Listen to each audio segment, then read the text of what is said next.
Hello everyone, this is Hitesh Mhatre, HOD, Computer Engineering Department of Praveen Patil College of Diploma Engineering and Technology.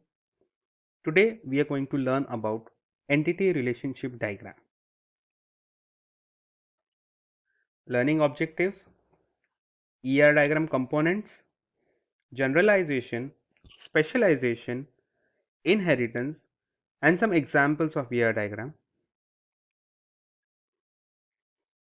Now, ER diagram, that is Entity Relationship Diagram, is based on the ER model. Any object, for example entities, attributes of an entity's relationship sets, and the attributes of relationship sets can be represented with the help of ER diagram. Entity. Entities are represented by the means of rectangles. Rectangles are named with the entity set they represent. Like this is the example. What we have here is a student entity. So we will represent a student in a rectangular box. Similarly, we have a teacher entity and we have a project entity. So these are the representation of an entity in a ER diagram. Next we have attributes. Attributes are the properties of entities. Attributes are represented by the means of ellipses. Every ellipse represents one attribute and is directly connected to the entity. So we have like this student entity. Now to represent a student, we have attributes like roll number, name, and birth date. Now they are directly connected to your entities. If the attributes are composite, they are further divided into tree-like structure. Every node is connected to its attribute. That is, composite attributes are represented by the ellipses that are connected to an ellipse. In this name, you can see a name is a composite attributes that can be further divided into first name and the last name. So these are attributes connected to the attributes. Next, we have multi-valued attributes that are depicted by the double ellipse. Say a phone number. So a phone number, we can have a student can have more than one phone number. So to represent such kind of attributes, we will use a double ellipse. Then we have derived attributes, which are represented by the dashed ellipse, or we can say dotted ellipse. We can see here age is a derived attribute. Since we have an already a attribute that is birth date, so from this birth date we can derive the age of a student. So that's why age is an derived attribute. Then we have a relationship. Relationships are represented by a diamond shaped box. The name of the relationship is written inside the diamond box. All the entities, that are the rectangles that are participating in a relationship, are connected to it by a line. A relationship where two entities are participating is called as a binary relationship. The cardinality is the number of instances of an entity from a relation that can be associated with the relation. So we have, depending what we have seen in the ER model, the mapping cardinalities. Similarly, we have this 1 to 1, which represents that a one entity is related to only one entity in this side. So of the first entity, only one entity is related to the another entity. This is 1 to 1. Then we have 1 to many. Here a one entity can be related to more than one entity at the second entity set. One entity is related to the more than one entity of the second entity set. Then we have many to one, means more than one entities are related to only one entity in the second set. So from the first set, more than one entity is related to only single entity of the second entity set. And then we have many to many, where n number of entity sets are related to the n number of entity sets of both A and B. Now the participation constraint. First is the total participation. Each entity involved in the relationship, total participation is represented by the double line. Then we have partial participation. Not all the entities are involved in the relationship. Partial participation is represented by a single line. We'll see the example. Now the entities of this part, all the entities are participating in the relationship, means there is a relation of all the entities. So we represent this by a total participation, that is a double line. But the entities in this side, not all the entities are participating in the relationship. So we indicate here by partial participation. In this, for total participation, every instance of your entity is participating in a relationship.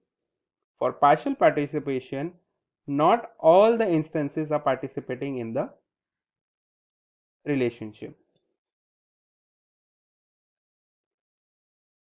Next, we have generalization.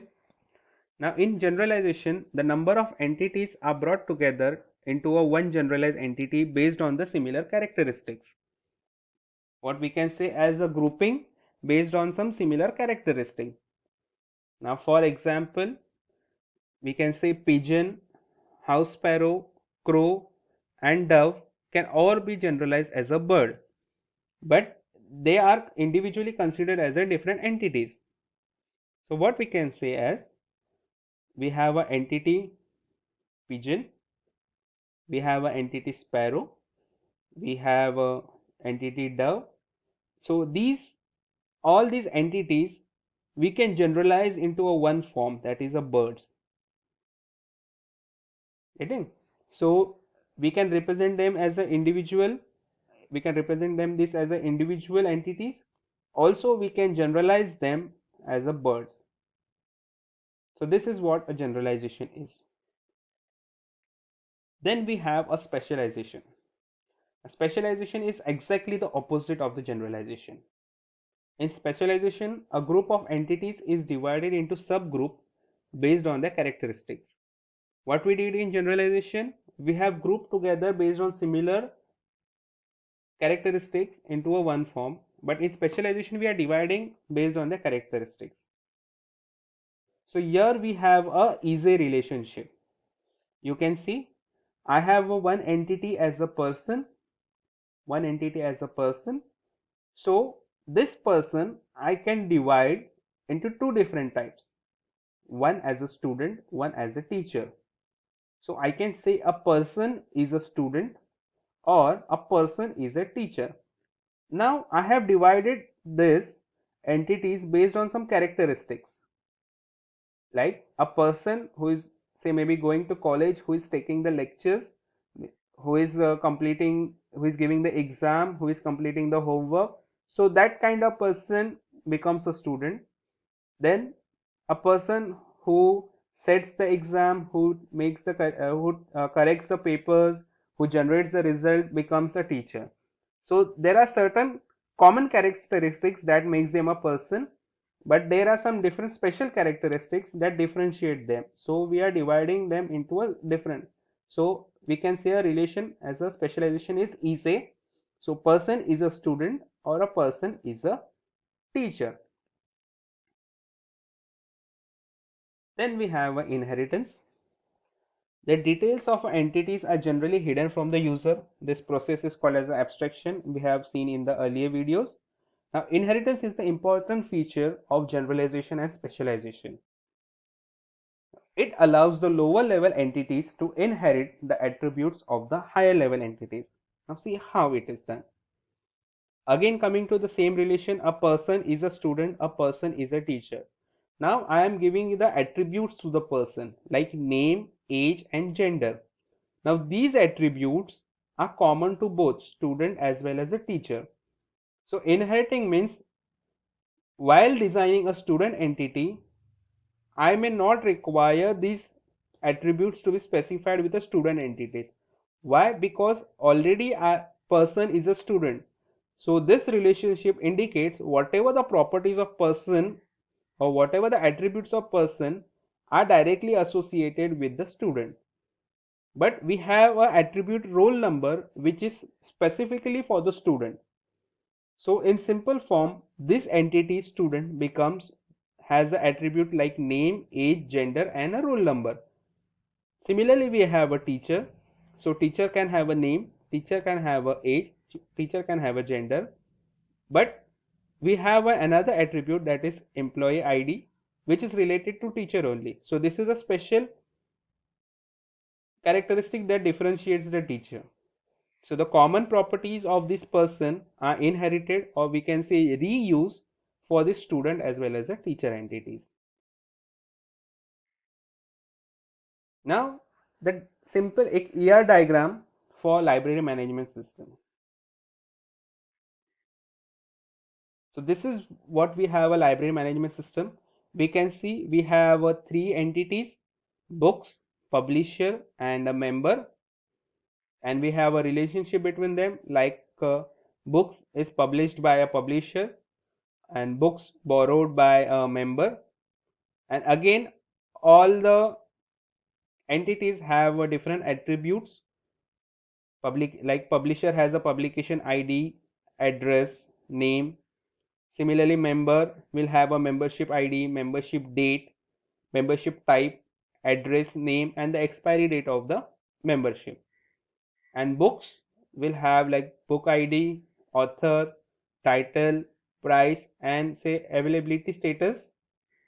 And while borrowing, this borrow relationship has again an attribute, like you can say issue, return date, due date. So this is related to this activity, borrowing activity. So this is a simple library management system diagram, that is ER diagram. So I hope the concept of ER diagram is clear. We will come with the actually designing the ER diagram in the next video. For more queries, you can contact me at this details. Thank you.